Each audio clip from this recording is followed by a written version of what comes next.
In the Russian town of Yefremov, a father was separated from his 13-year-old daughter because she made a drawing criticizing Moscow's offensive during her art class in school. It all began last year when 13-year-old Maria Moskalyova made a drawing at school showing missiles next to a Russian flag heading towards a woman and child standing by a Ukrainian flag. During an art class, Maria drew a drawing with anti-war content. The Russian and Ukrainian flags were depicted on it, while the first said no to war, and the second read glory to Ukraine. The drawing also depicted a woman with a child on which rockets flew.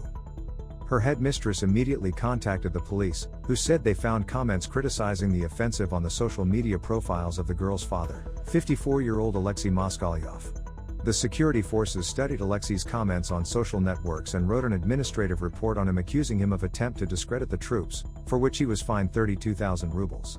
After that, Maria stopped going to school. Alexei Moskalyov is due to go on trial on a charge of discrediting Russia's armed forces, which carries a maximum sentence of up to 3 years in prison under a law adopted last year. Moskalyov is also at risk of losing parental rights in a separate trial set to begin on April 6, according to his lawyer Vladimir Balyenko. Since March 1, Moskalyov has been under house arrest while his daughter has been taken to an orphanage and forbidden from calling her father, according to town councilor Olga Podolskaya. This is the building where Maria Moskalyova is supposedly staying. We have made several attempts, 3 to 4, to get there, because people have asked us to convey words of support in parcels, with toys and food. But they wouldn't let us in. They don't tell us anything, they don't comment on anything. The police are on duty and they won't let us in.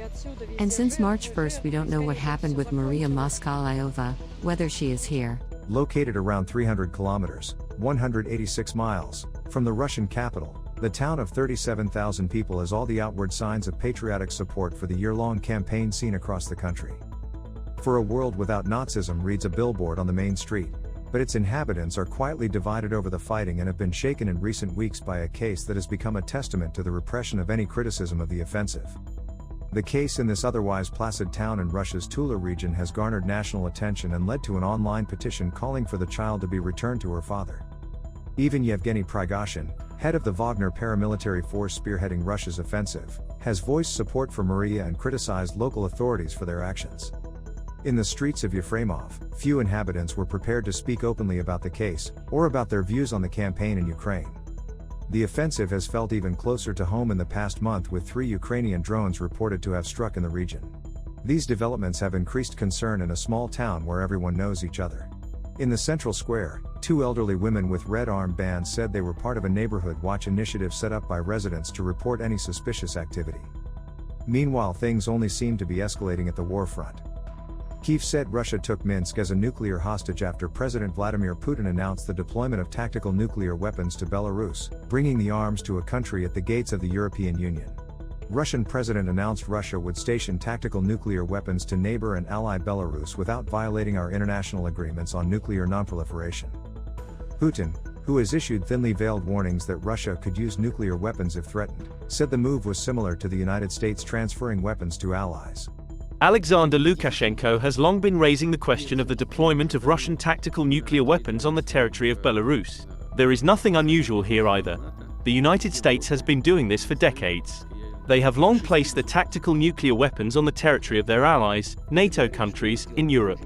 We agreed that we will do the same, without violating our obligations, I emphasize, without violating our international obligations on the non-proliferation of nuclear weapons. Meanwhile, it's the children that are paying the price for the war. These visuals are from Ukraine, where children in nursery are rushing to bomb shelter as air raid sirens ring. Their childhood has been stolen by the war, while another child suffers for voicing her opinion through her art. Do tell us what you think about this video in the comments section.